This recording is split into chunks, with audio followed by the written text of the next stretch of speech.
Ito na po yung ating mga kamatis. Ayan, may tubig na rin siya sa ilalim. At tatlong kamatis nga po yung mga nilagay natin sa side nila. At ayun po yung isa. Pag yan ay lumaki, tataas din po yan, magka-curve siyang pag ganon. Yan, at ito yung ating kangkong. Yung pinatubo nating kangkong yan, nilagay natin siya dito sa itaas. At ito nga po yung tela, yes mga kalangga. So, maghahanap tayo dyan ng tela na pwede natin ilagay dun sa gitna ng ating mga halaman. Para kahit hindi natin siya diligan, yan nga po mga kalangga ay sisip-sipin ng tela nito ang tubig dun sa ilalim. At yan nga po ilalagay siya natin dito sa ilalim ng pinakabote na binutasan natin. At yan nga po hilahin lang natin siya pataas.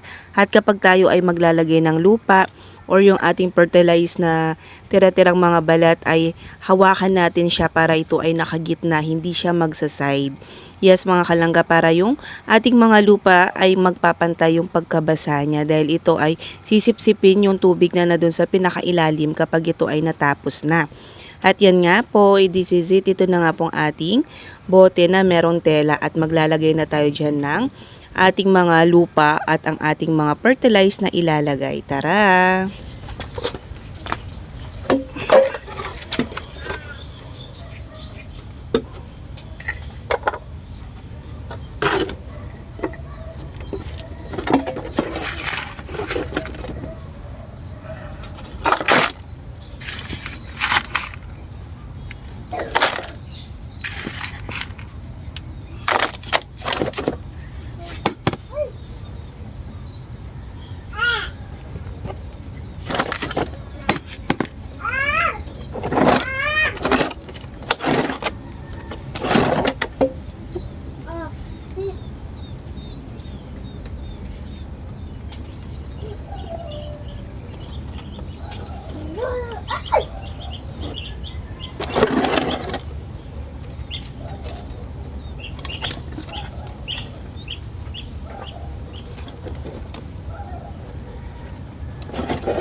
Tapos, about naman po dyan sa butas niya mga kalangga ay wag nyo po kung gagayahin din na palaki yung butas ko dito. Yan nga po at dapat sakto lang doon sa halaman. So, mali po yung pagkalagay ko dito. Sa loob po dapat pinadaan yung halaman. Yan nga po, naisip ko po kasi baka hindi kasya yung lupa na pinagtubuan nung ating mga halaman. At yan nga po, kaya napalaki ko siya. Kaya, nasa sa inyo rin po yun. Tips ko lang po yan sa style na yan, pero nasa sa atin na rin po kung lalakihan natin o hindi. Pero pag malaking ganyan, mahirap na po dahil lalabas yung ating lupa. Yes mga kalangga, kaya next time na gagawa ako ay liliitan ko na siya. Yan, idea lang po ito. Yan nga po, tara!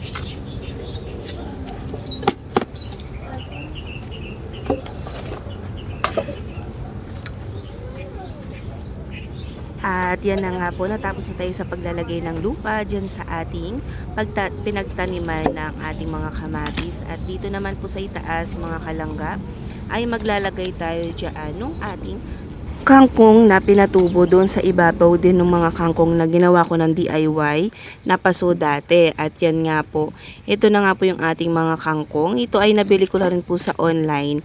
Ang kangkong na ano ba ito, aywan ko basta yung kangkong na pahabayan, yung yung uso ngayon. At yan nga po, so maglalagay tayo dito ng 4. Yes mga kalangga, 4 lang para lumaki din sila ng maayos.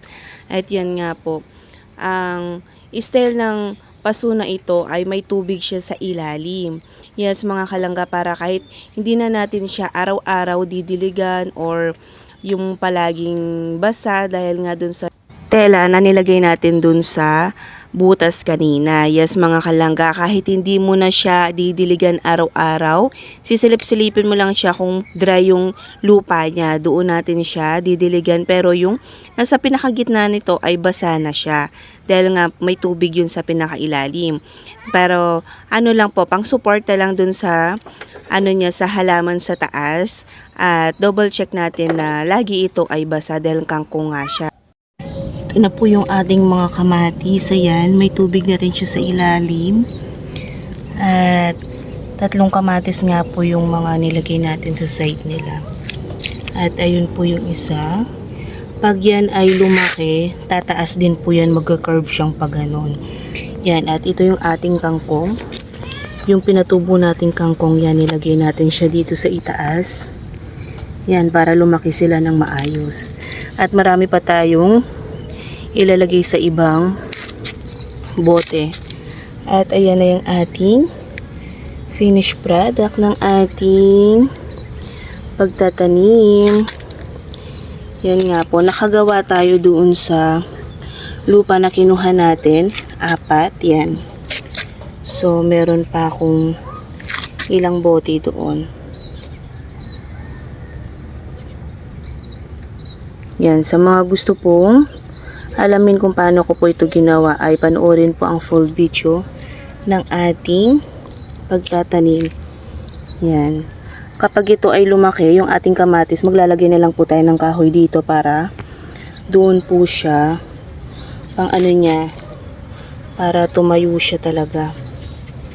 Yan, hintayin lang natin. At itong ating sili, itatry natin siya kung magka-curve din siyang patayo. Yan, nag-try tayo ng sili. Yan, abangan po ang ating mga ginawang pagtatanim. Ilang araw lang yan. Magka-curve na siya. Thank you for watching.